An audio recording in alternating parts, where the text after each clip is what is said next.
예레미야서를 우리가 쭉 읽어 왔는데요. 추석 끝에 전달하기에는 조금 무거운 말씀이에요. 그러나 성경이 우리에게 주어진 목적은 늘 위로해주고 소망을 주는 것도 있지만 교훈과 바르게 함과 의로 교육하기에 또 책망하기에 필요한 부분들을 전하는 메시지이기 때문에 명절과 관계없이 오늘도 본문에 따라서 말씀을 전하고자 합니다. 오늘 요하난이라는 사람이 나오는데 그 사람의 이중 언어에 대해서 좀 말씀을 드리고자 합니다. 힘겨우면 누구나 겸손하게 되고 고개를 숙이게 되지만 고난 자체가 사람을 더 신앙적으로 갑자기 만들어주는 것은 아니다. 이제 그런 교훈을 오늘 우리가 이 본문을 통해서 보게 될 것입니다. 어떤 행동을 할 때는 그 행동이 갑자기 나오지 않고 그 인격 속에서 나오고 행동을 이어가면서 나오는 것이지 전혀 상반된 행동이 갑자기 순종으로 불순종의 사람에게서 흘러나올 수는 없다. 그런 내용의 말씀입니다. 명절에 예레미야서를 쭉 묵상을 해오신 분은 뭐 단숨에 이렇게 무슨 얘기인지 알지만 영화를 보는데 1시간 있다가 갑자기 방문 열고 들어온 분에게 영화를 재밌게 보게 하는 방법은 이제 상황을 좀 설명을 해줘야 되지 않겠습니까? 이 본문의 그 앞전에 39장, 40장, 41장에 나오는 말씀을 잘 보지 않으신 분은 이 말씀을 갑자기 이해하기 어려워서 조금 더 설명을 드리고자 합니다. 바벨론 군사의 공격을 받아서 1년 6개월 동안 버티던 예루살렘 성이 드디어 함락이 됐습니다. 왕과 신하들이 잡혀갔습니다. 비극적인 일들이 일어나죠. 성은 불탔습니다. 바벨론은 예루살렘이 너무나 다 망가졌기 때문에 예루살렘 북쪽 8km 지점에 미스바라는 곳에 총독부를 세우고 총독 그다랴라는 사람을 세웠는데 그는 3대째 정치를 해온 집안 사람으로 매우 유력한 인물이었습니다. 그래서 사람들이 이 사람을 알고 있었고 매우 존경하고 존중해서 미스바로 많이 모여들면서 새로운 회복이 시작되겠구나 그런 꿈을 꿀 수 있는 상황이 왔습니다. 그러나 안타깝게도 암몬왕 바알리스라는 사람이 유대 왕족 출신인 이스마엘이라는 사람을 회유해서 총독 그다랴를 죽이면 어쩌면 그들이 마치 왕을 세울 것처럼 그렇게 회유를 한 거예요. 이스마엘이 그런 일들을 뒤에서 벌이고 있다는 이야기가 오늘 본문에 등장하는 요하난과 군대 지휘관들에게 들려왔고 이들은 총독을 찾아서 아마도 이스마엘이라는 사람이 당신에게 와서 나쁜 짓을 할 것 같으니까 우리가 먼저 가서 치겠습니다. 그때 이 그다랴는 다 좋은데 정치적 감각이 떨어져서 사람 말을 이렇게 믿고 남을 의심하지 않았어요. 무슨 일이 있겠냐고, 괜찮다고, 그러지 말라고 그랬어요. 얼마 후에 이스마엘이 무사 10명과 함께 왔는데 무방비 상태에서 그다랴는 그 자리에서 죽임을 당하고 거기에 그다랴를 호위하던 바벨론 군사들도 죽임을 당했어요. 상당한 이 살육을 일으킨 다음에 이스마엘이라는 사람은 거기 남아있는 유대인들을 붙잡아서 포로로 암몬 땅으로 데려가기를 원했습니다. 그런데 기브온 땅에서 오늘 등장하는 요하난과 군 지휘관과 몇몇 사람들을 만나서 겁이 나서 도망을 치고 이들을 데리고 애굽으로 가려고 하다가 요하난과 그 일행이 선지자가 있는데 선지자에게 우리가 어떻게 하는 것이 좋은지 한번 물어보고 가자. 이렇게 해서 오늘 본문 말씀이 시작된 것입니다. 자, 어떻게 물었습니까? 예레미야에게 한 말이죠. 2절에 보니까 당신은 우리의 탄원을 듣고 이 남아있는 모든 자를 위하여 당신의 하나님 여호와께 기도해 주소서 그랬어요. 당신이 보는 바와 같이 우리는 많은 사람 중에서 남은 적은 무리이니 당신의 하나님 여호와께서 우리가 마땅히 갈 길과 할 일을 보이시기를 원하나이다. 이렇게 요청을 했습니다. 요하난 일행은 자신의 초라함과 소망 없는 상태를 잘 알아서 탄원한다 그랬어요. 탄원한다는 이 명사 테히나라는 단어는 하난이라는 동사에서 왔는데 몸을 구부린다, 간청한다는 말이죠. 몸을 굽혀서 우리가 간청합니다. 하나님께 좀 여쭤봐 주세요. 우리는 적게 남았어요. 이 수가 너무 적은 거예요. 나라를 이루기엔 너무 적은 수가 남았을 뿐이죠. 그러니까 선지자가 그러면 하나님이 내게 말씀하시면 숨김없이 내가 얘기하겠다고 얘기하니까 거기서 끝나지 않고 5절에 또 이렇게 말해요. 우리가 당신의 하나님 여호와께서 당신을 보내사 우리에게 이르시는 모든 말씀대로 행하리이다. 여호와께서는 우리 가운데 진실하고 성실한 증인이 되시옵소서. 거기서 끝나지 않아요. 6절 말씀이 또 이어지죠. 6절 한번 같이 읽을까요? 시작. 우리가 당신을 우리 하나님 여호와께 보내면 그의 목소리가 우리에게 좋든지 좋지 않든지를 막론하고 순종하려 함이라. 우리가 우리 하나님 여호와의 목소리를 순종하면 우리에게 복이 있으리다. 앞으로 하나님께서 우리가 원하는 말을 하든지 아니면 원치 않는 말씀을 하시든지 우리는 그대로 할 거예요. 왜냐하면 순종해야 복이 오니까 우린 그렇게 할 거예요. 자, 여러분 여기까지 읽으시면 앞뒤 문맥 다 잘라놓고 6절까지 읽으면 야, 이 사람들 괜찮네. 어려운 중에 겸손하게 이렇게 나오면 하나님이 도와주시겠다. 자, 우리는 이런 생각을 하게 되지 않겠습니까? 자, 이들에 대한 하나님의 반응이 7절에 나옵니다. 10일 후에 여호와의 말씀이 예레미야에게 임하니. 10일은 연단의 시간이에요. 야곱을 종으로 썼던 라반이 품삯을 6년 동안 10번이나 바꾸죠.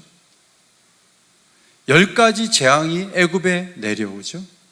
12명을 보냈는데 10명이 부정적인 보고를 해서 40여 년을 광야에서 맴돌아야 했죠. 예수님께서 말씀하신 10처녀가 등불을 들고 준비를 해야 하는 상황이 있었죠.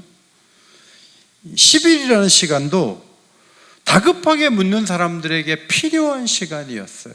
10일이 지나면 정말 충성을 다하고 좋지 않은 말도 정말 할지 안 할지 2, 3일 지나면은 그게 혼재해 있어요. 마음속에 있는 얘기하고 조금 전에 예레미야에게 얘기했는데 우리가 완전히 말을 바꿀 수는 없지 이러고 있지만 10일이 지나면 말 한마디에 바로 저희가 나올 수 있는 상황, 하나님은 10일을 기다리게 하셨습니다. 여러분 직통계시 좋아하죠? 그래서 누군가에게 가서 기도해 보면 바로 대답해 준다고. 기가 막히다고. 몇 번 맞았고 이번에도 맞을 거라고. 직통계시 좋아한단 말이죠. 신앙생활 할 때 유혹에 빠지지 않아야 될 부분이 이 부분이에요. 그냥 곧바로 듣고 기도하자마자 응답받고 오늘 기도했는데 오늘 오후에 응답이 막 오고 우리는 그런 거 되게 좋아해요. 그런데 그게 신앙이 아니에요. 기다리면서 사람이 되고 기다리면서 하나님 뜻이 분명하게 되고 이것이 성경이 계속 우리에게 보여주는 말씀이죠. 예레미야 28장에 가면 하나냐라는 사람이 나오거든요. 하나냐가 자기가 하나님께 말씀을 받았는데 예루살렘이 멸망할 것 같지만 2년 만에 회복된다 이렇게 너무 분명하게 말씀을 하는 거예요. 그러니까 옆에 있던 예레미야가 아멘 여호와께서는 이같이 하옵소서 그렇게 대답을 했다고요. 그런데 그 자리에서 하나님이 가만히 계셨어요. 이제 별도의 공간에 있을 때 하나님이 예레미야에게 하냐 나는 가짜다. 나는 그런 말 한 적 없다. 하나님이 나중에 말씀을 하시는 거예요. 그다랴 총독과 남겨둔 바벨론 군사들이 죽은 상태에서 바벨론 지도부는 적지 않은 군대를 보낼 거예요. 그러면 오자마자 다 죽여버릴 수 있어요. 이 요한왕과 이 군인들은요 어쩌면 전쟁을 피해갔던 사람들이 어떻게 남아가지고 온 거예요. 근데 보자마자 그냥 군인이니까 죽일 수 있다고요. 그런데 10일이나 기다려야 돼요. 하나님이 기다리게 하신 것이 저는 절묘한 응답이다 그 생각이 들어요. 저희 아는 분이 외국 분이 계셔서 저희 집에 좀 머물러 계셨는데 인사동에 가자고 그래서 거길 갔거든요. 이분이 이제 도자기 사러 가는 거예요. 이 집은 하기도 그려져 있는 그런 거 되게 좋아해요. 그래서 이제 이걸 보러 가서 저는 살 줄 알았어요. 그랬더니 집에 그냥 놓고 가만히 놓고 오시더라고요. 다음날 또 가요. 그럼 며칠을 가시는 거예요. 그 가서 뭘 하는가 봤더니 가격 흥정을 하는 게 아니고 정말 이걸 내가 원하나 이거 정말 우리 집에 꼭 필요한 건가 일주일 내내 왔다 갔다 하시더니 포장해 달라고 가격 안 깎았어요. 달라는 돈 주고 딱 포장을 해가지고 비행기에 싣고 가셨어요. 여러분, 즉흥 구매, 그냥 그 자리에서 원치도 않는 물건인데 사가지고 집에 쌓여져 있는 물건이 얼마나 많아요. 우리의 기도 속에도 정말 하나님이 원하시는 것을 내가 구하는가, 정말 내가 원하는가, 왜 일주일 동안 기도해놓고 그 다음 주 기도 안 하죠? 사실은 내가 원한 기도 제목이 아니었던 거예요. 그런데 일시적으로 구하다가 잊어버려요. 안 줘도 그만, 받아도 큰 기쁨이 없는 그런 기도가 상당히 많이 있어요. 하나님이 기도 제목을 가지고 계속 미루시다가 언젠가 응답을 주시거든요. 그 시간의 그 터널을 통과하는 것, 이게 매우 중요하다는 말씀이에요. 10일 만에 말씀이 임했습니다. 예레미야는 요한왕과 군지휘관과 모든 백성들을 다 불러서 하나님의 말씀을 전했는데 10절입니다. 너희가 이 땅에 눌러앉아 산다면 내가 너희를 세우고 헐지 아니하며 너희를 심고 뽑지 아니하리니 이는 내가 너희에게 내린 재난에 대하여 뜻을 돌이킴이라. 너희들 지금 애굽으로 가려고 그러는데 그냥 여기 살아라. 그래서 잡혀간 사람들이 돌아올 준비를 너희들이 하고, 그래도 남은 자가 되어서 이 땅에서 역사를 이어간다면 내가 건축가처럼 세울지언정 허물지는 않겠다. 내가 농부처럼 심을지언정 뽑지는 않겠다. 원래 내 뜻은 다 재난 속에 있는 것인데 남아있다면 재난을 너희에게 붓지는 않겠다. 하나님이 이렇게 놀라운 약속의 말씀을 예레미야를 통해서 주셨습니다. 뿐만 아닙니다. 11절 여호와의 말씀이니라. 너희는 너희가 두려워하는 바벨론 왕을 겁내지 말라. 내가 너희와 함께 있어 너희를 구원하여 그의 손에서 너희를 건지리니 두려워하지 말라. 바벨론 왕이 와서 너희들 다 죽일 거라고 상상하는데 그렇지 않을 거야. 내가 너희를 긍휼히 여기는 것처럼 그가 너희를 긍휼히 여겨 살릴 거야. 하나님 그렇게 응답을 하셨어요. 반대로 오늘 읽지 않았지만 13절부터 22절까지 엄청난 말씀을 주시는데, 무슨 말씀을 주시는가 하면 만약에 애굽으로 가면 칼과 기근과 전염병에 의해서 다 죽을 거다. 살아남는 자가 없을 거야. 가게 되면 최악의 선택을 하는 거야. 절대로 가지 마. 이 말씀을 2배나 많이 하셨어요. 여러분, 하나님은 애굽에 가는 거 싫어하시죠? 몇 가지 이유가 있어요. 첫째는 40년 동안 하나님이 바벨론을 중심으로 한 심판이 있겠다고 계속 말씀하셨는데 아무도 안 믿었잖아요. 그런데 하나님은 바벨론을 중심으로 앞으로 세상을 재편하실 거예요. 이스마엘은 암몬을 중심으로, 요한한 일당은 애굽을 중심으로 뭔가 변화가 올 거라고 생각하지만 그런 결정은 이스마엘이나 요한한이 하는 게 아니에요. 하나님이 결정하시는 거예요. 하나님은 바벨론 중심으로 안 가는 게 맞다. 애굽으로 가면 더 어려움을 당해. 그렇게 말씀하세요. 두 번째로 애굽으로 가면 그다랴와 바벨론 군사를 죽인 사람들은 바로 요한한 일당이다. 이런 결론이 내려져요. 거기에 남아있으면서 증언해 줄 사람들이 적지 않았어요.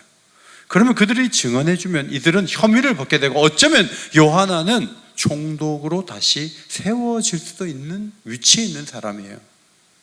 그런데 그냥 도망을 가면 어떤 일이냐면 도망간 걸로 봐서 이들이 범인이다. 이렇게 생각하는 거예요. 그러면 이들을 심판하기 위해서도 애굽으로 공격을 해서 이들을 잡으려고 하는 바벨론의 계획이 서게 되는 거예요. 그런데 이들은 그것을 모르고 도망을 치려고 했습니다. 셋째, 애굽으로 되돌아가는 것은 역사적으로 신학적으로 하나님 뜻이 아니에요. 바로에게 다시 간다. 어두움의 세계로 다시 간다. 우상 숭배로 다시 돌아간다. 이것은 하나님이 아브라함 때부터 원치 않는 일인데 이들은 그것을 무시하고 되돌아가려고 했던 것입니다. 여러분, 놀라운 사실은 예레미야가 그렇게 진정어린 얘기를 듣고 10일 만에 예언의 말씀을 쭉 주는데 어떻게 나온지 아세요? 43장 2절 이렇게 나왔어요. 내가 거짓을 말하였도다. 아니, 하나님께 정말 받아서 얘기하는데 너 거짓말 치는 거지. 그러면서 3절에 보니까 바룩이 너를 부추겨서 우리를 대적하여 저 바벨론 사람 손에 넘기려고 지금 수작을 부리는 거야. 이렇게 혐의를 씌우고 예레미야를 억울하게 만들었죠. 여러분, 이 43장에 가면 어떤 일이냐 하면 지도를 보시면 다바네스라는 곳까지 포로처럼 끌고 가요. 누구를? 선지자를. 백성들과 선지자와 바로까지 잡아간단 말이죠. 엄청난 잘못을 저질렀습니다. 이스마엘이 바벨론이 세운 총독 그다레를 죽이고 백성들을 암몬으로 끌고 가듯이 요한한 일행도 그 남은 자들과 예레미야와 바로까지 붙잡아가지고 애굽으로 데려가는 만행을 저질렀습니다. 그러니까 아까 2절, 3절, 5절, 6절을 우리가 읽은 사람들로서는 허탈한 거예요. 야, 그러면 그렇게 충성된 얘기를 한 게 무슨 소용이냐? 왜 그냥 조용히 가지? 선지자는 왜 찾아왔으며 왜 좋든지 아니 좋든지 제가 듣겠습니다. 왜 그런 말을 왜 했던가? 이 사람들 도대체 뭐야? 이제 이런 질문이 있게 되는 거죠. 저는 지난 주간에 묵상을 이어가면서 몇 가지 이유들을 정리해 보았습니다. 첫째로 저들의 행동은 시드기야 왕을 닮았다는 사실입니다. 이들은 오랫동안 시드기야 왕 밑에서 신하 노릇을 한 사람들이에요. 어떨 때는 왕이 불편하고 왕이 마음에 들지 않았지만 왕을 10여 년 동안 보면서 자기의 자리를 지켰던 사람들이에요. 그런데 시드기야는 어떤 사람인가 하면 독특한 캐릭터를 갖고 있어요. 시드기야는요, 개혁자 요시야 임금의 아들이었거든요. 그런데 그 아버지가 개혁하는 걸 다 보고 신앙적인 어떤 모양은 가지고 있지만 능력은 부인하는 사람이었어요. 예레미야를 찾아서 예레미야에게 물어보기도 하고 예레미야에게 기도 부탁도 하고, 그러면서도 예레미야가 바룩을 통해 적어놓은 두루마리를 하나씩 칼로 잘라가지고 불에 던지면서 증오심에 가까운 행동을 했던 인물이 시드기야 왕이었어요. 왕 혼자 악하고 이중적인 것이 아니라 신하들도 이중적인 모습을 보면서 그것을 닮아오고 그런 삶의 방식을 가지고 살고 있다가 왕은 잡혀갔지만 자신들이 결정해야 될 행동을 할 때는 입하고 행동하고 따로 움직이는 거예요. 이것이 그 시대 사람들의 엄청난 잘못이었다 하는 것입니다. 여러분, 순종은 쉬워 보이지만요, 말로는 쉬워 보이지만 불순종을 이어온 사람들이 순종하는 것은 매우 힘들어요. 매우 힘들어요. 저나 여러분이나 어떤 습관 같은 걸 고칠 거 있잖아요. 그거 고치기가 참 어려워요. 자꾸 불순종을 이어가다 보면 자연스럽게 불순종이 편해요. 순종이 어려워요. 뭐 없어서가 아니에요. 안 하고 싶은 마음도 아닌데 그냥 불순종이 편해요. 왜냐하면 그것은 누군가를 보고 닮아온 세월이 길기 때문에 일어나는 현상인 것이죠. 자녀들의 문제가 있잖아요. 자녀들을 상담을 해봐요. 상담해보고 왜 이런 문제가 있나 하고 뿌리를 추적하다 보면 대부분 부모에게서 나타난 문제가 자녀들에게 흘러들어간 거예요. 애들을 고치려고 그랬는데 부모에게 문제가 있었다는 것을 상담하는 분들은 발견하게 돼요. 왕이 잡혀갔으니까 세상이 좋아질 것이다. 천만에. 신하들도 그렇고 백성들도 그렇고 계속 불순종하고 예레미야를 믿지 않고 했는데 이번에는 잡아가잖아요. 마찬가지예요. 하나님이 탑 리더 한 사람 보고 시대를 심판하겠어요? 그렇지 않아요. 백성들도 예레미야를 죽이려고 했어요. 믿지 않기는 마찬가지예요. 어떤 가수가 대통령이 목숨 걸고 나라 살린 적 있냐 뭐 그런 얘기하고, 그래도 나라를 이렇게 살린 것은 국민이다 라고 얘기를 해서 많은 사람들의 환호와 박수를 받아요. 멋있는 말이에요. 사실 맞기도 해요. 그러나 대통령 따로, 장관 따로, 백성 따로예요? 성경은 왕이 그러면 신하도 그렇고 신하도 그러면 백성도 그렇다. 다 동일선상에 있다. 그렇게 말씀해요. 트럼프 대통령만 그래요? 트럼프 대통령을 찍은 그 사람들도 비슷한 성향을 가지고 있는 거예요. 다 비슷한 성향의 사람들이 비슷한 길을 걸어갈 뿐 독특한 탑 리더 한 사람의 잘못은 아니다. 성경은 오늘 그것을 가르쳐 주면서 요한한 일행의 그런 이중적인 행동은 시드기야 왕 때부터 있었고 백성들도 그런 취향을 가지고 있다. 이제 그것을 설명하는 거예요. 그러므로 쉽게 리더 한 사람 비난한다고 문제가 해결되는 게 아니다. 그걸 분명히 기억하셔야 돼요. 크리스찬과 넌 크리스찬이 어디서 차이가 나는가 하면 넌 크리스찬은 그냥 무조건 욕만 하고 있어요. 근데 우리는 그러면 안 돼요. 우리가 한통 속일 수 있다는 걸 시인할 수 있는 게 그리스도인이 되어야 된다는 거예요. 우리가 좀 억울한 면이 있지만 다니엘을 보세요. 조상들의 죄까지도 회개하잖아요. 우리 다 연결되어 있습니다. 회개하는 거죠. 두 번째, 호언장담한다 해서 순종할 수 있는 것은 아니고 하나님은 회개를 원하신다 하는 말씀입니다.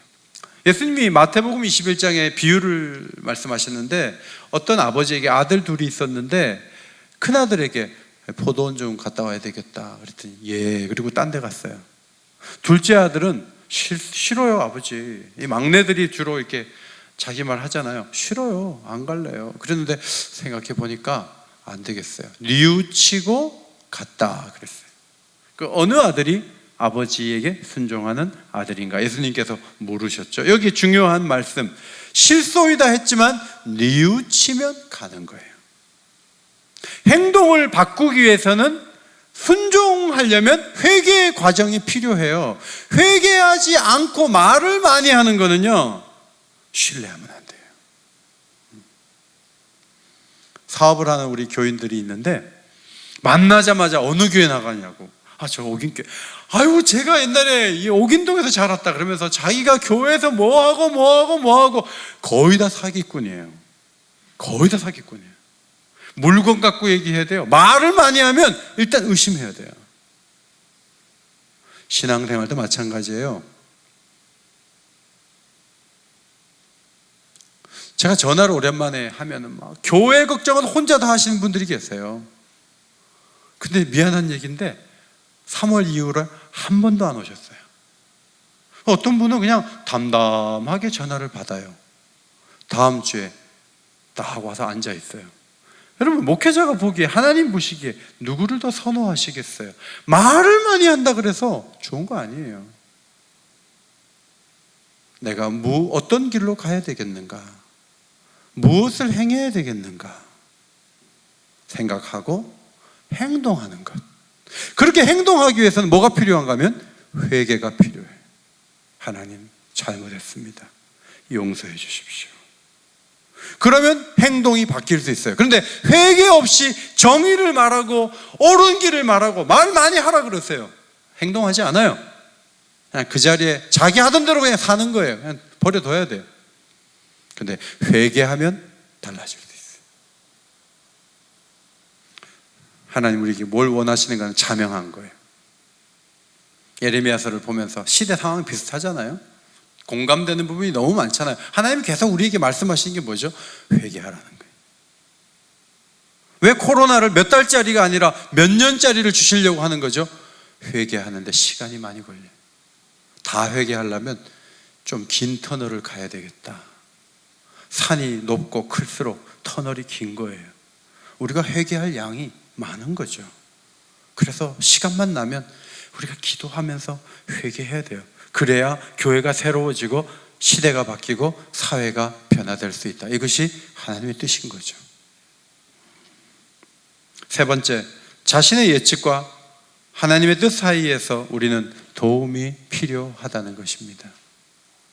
자, 요한안의 그 예측은 뭐죠? 바벨론 군사가 오면 다 죽여버릴 거야. 총독을 세웠는데 그 사람을 죽였고 군사들을 죽였는데 가만히 있겠어? 이게 예측이에요. 그러므로 애굽으로 가는 게 낫겠다. 그러면 애굽에서 오래 살 거다. 하나님 뜻이 뭐죠? 위험해 보여도 머물라. 그러면 내가 너희를 불쌍히 보도록 할게. 그리고 내가 너희를 심고 세워줄게. 이게 하나님 뜻이에요. 자, 이 두 가지 속에 요한만이 아니라 우리들도 우리 개인의 예측과 하나님의 뜻이 상반될 때 우리들도 대부분 우리의 예상되는 길을 가요. 하나님 뜻이 아무리 말씀하셔도 현실적으로 안 맞으면 우리도 배격해요. 우리도 마찬가지예요. 본능이 가라는 곳, 상황이 가라는 곳으로 가지 말씀이 가라는 곳에 가기는 너무너무 어려워요. 이게 우리 모두의 약점이에요. 그런데 하나님이 하나님의 뜻대로 가도록 하시기 위해서 놀라운 복을 예수님을 통해서 주셨는데, 그게 뭐냐면 성령을 우리에게 부으신 거예요. 성령이 오셔서 일단 말씀이 기억나게 하세요. 그리고 말씀대로 걸어갈 수 있는 용기와 지혜와 동력자를 붙여주셔요. 할렐루야. 성령이 그렇게 하시는 거예요. 오늘도 49명이 여기 모이셨는데, 여러분이 내가 오늘 교회 가야지 하고 온 것 같지만 저는 성령이 보내주신 줄 믿습니다. 성령이 오게 하시지 않는데 오겠어요? 성령이 오게 하시는 거거든요. 그래서 오는 거예요. 성령이 오게 하시는 분들이 앞에 있는 상태에서 설교하는 게 설교자에게는 훨씬 더 담대하게 설교할 수 있는 거죠. 아무도 없는 빈 공간에서 하는 것보다. 그러니까 성령에 순종한 사람들이 모이면 모일수록 하나님의 역사는 더 거대해지고 더 풍성해지고 더 아름다워질 줄 믿습니다. 이것이 성령의 도우심의 결과예요. 데살로니가 전서 1장 6절을 볼까요? 또 너희는 많은 환난 가운데서 성령의 기쁨으로 말씀을 받아 우리와 주를 본받은 자가 되었다고 칭찬했어요. 데살로니가 지역은 사도 바울이 3주만 설교하고 다른 데로 갔어요. 거기 교회가 세워졌는데 바울을 본받고 예수님 본받는 사람 많은 거예요. 어떻게 그런 일이 있죠? 환난이 많고 핍박이 많은데도 이들이 말씀을 받을 때 성령이 기쁨으로 받게 하셨어요. 그러니까 기쁨으로 행동하게 하시고 훌륭한 바울 일행과 예수님 본받게 되는 놀라운 역사가 데살로니가 교회에 나타났다 하는 거예요. 오늘도 혹시 여러분이 오늘 목사님 설교가 귀에 들린다, 성령의 역사인 줄 믿습니다. 오늘 잘 안 들린다, 오늘 뭐 헷갈린다, 지금 추석에 너무 많이 먹어가지고 막 몸이 피곤하고 뭐 잘 안 들린다, 성령의 도움을 더 받아야죠. 성령님 도와주세요. 말씀을 들을 때마다 무슨 말인지 이제 알아듣게 하시고 졸음을 물리치고 하나님 말씀대로 걸어가게 하옵소서. 성령을 의지해서 말씀을 듣게 되시기를 바랍니다. 성령이 도우심이 필요한 거거든요. 자, 지도를 보면 비두니아가 나오죠. 바울이 사실 여기 가서 터키 북부 지역에 가서 전도하려고 그랬거든요. 예수의 영이 허락하지 않은지라, 예수님의 영이, 성령이 아니다 하고 환상을 보여주시는데 유럽에서 어떤 사람이 와서 우리를 도우라 하는 거예요. 그래서 이거 유럽으로 가라는구나 하고 빌립보라는 곳에 처음 가서 거기서 교회를 세웠는데, 이것은 철저히 바울의 계획과는 관계없는 성령의 인도하심 때문에 있었던 결과였다 하는 거예요. 베드로도 이방인 집에 절대로 안 들어가는 사람이에요. 그런데 기도하는 베드로에게 나타나신 성령께서 환상을 보여주시는 거죠. 그리고 그로 하여금 고넬료 이방인 집에 과감하게 들어가게 하셔요. 욥바로 가서, 욥바에서 가이사라로 가서 고넬료 집에 들어가서 말씀을 전하는데 거기 있는 모든 사람들이 다 성령의 충만함을 받게 되는 역사가 일어나게 된 거예요. 성령의 놀라운 일하심이에요. 여러분은 누구에게 실망합니까? 이중적인 언행을 하는 정치인들, 이중적인 언행을 하는 지도자들. 여러분 싫죠? 저도 싫어요. 저도 그런 사람 되고 싶지 않고요. 그런데 사람은 모두 다 이중적이라는 걸 아십니까? 정도의 차이가 있을 뿐이에요. 사람은 모두 다 말과 행동이 같이 가지 않을 때가 많아요. 그런데 이 이중성을 줄이고 우리로 하여금 진실되게 걸어가게 하실 수 있는 분이 성령이시다. 그러므로 다른 기도 제목도 좋지만 성령님, 우리에게 충만하게 오셔서 우리가 하루에도 10번, 20번씩 결정하고 움직여야 되는데 그 결정이 이기적인 결정, 눈앞에 있는 상황 속에서 결정이 되지 않게 하시고 하나님의 뜻에 맞는 결정을 하게 하셔서 가장 좋은 길을 걸어가게 하옵소서. 그렇게 기도할 때 하나님이 도와주실 줄 믿습니다. 하나님은 그 일을 도와주신다 하는 것입니다. 오늘도 간절한 마음으로 성령을 구하며 하나님 뜻대로 진실하게 걸어가는 주의 백성들이 다 되시기를 예수의 이름으로 축원합니다. 기도하겠습니다. 하나님 아버지, 저희 죄성과 연약함이 가지고 오는 이중성을 우리 힘으로 해결할 수가 없습니다. 성령님 오셔서 말씀이 기억나게 하시고 말씀대로 걸어갈 수 있는 담대한 그리스도인들이 되게 하여 주옵소서. 예수님 이름으로 기도하옵나이다. 아멘.